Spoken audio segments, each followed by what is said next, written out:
সকালবেলা ঘুম থেকে উঠেই জানোই তো আমার শরীরটা একটু ভালো লাগছে না, তাই দেখো চুলগুলোও খুলে আঁচড়াতে পারিনি। তারপরে পনিরটা বের করে রেখে দিলাম রান্নার জন্য, কারণ রান্না করতে হবে। কাল তো রাতে দেখেছোই তোমরা, নিয়ে এসেছে।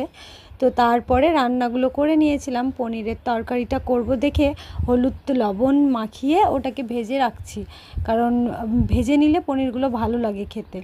তো ভেজে নেওয়ার পরেই চলে গেছিলাম বিছানা তুলতে।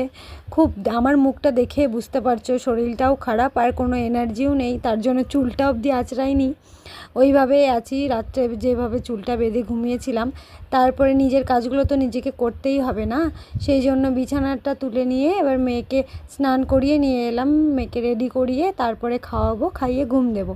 আর তারপরে এলাম একটু আমার ফুলের গাছগুলোর দিকে দেখতে। তো এসে দেখলাম আমার এই চন্দ্রমল্লিকা গাছে এই গরমেও ফুল ফোটার জন্য কলি এসেছে গাছ ভরে। আর এই দিকে এই গাছটা মরে গেছিলো চন্দ্রমল্লিকা, সেটাও বেরিয়েছে। আর এই জবা ফুলের দেখছো অনেকগুলো কলি এসেছিলো, কলিগুলো যে কে তুলে নিয়েছে আর নেই। আর এই গাছটার ফুলগুলো অনেকগুলো ফুটেছিল, তো ফুলগুলো শুকিয়ে গেছে, ডালগুলো একটু ছেটে দিলাম।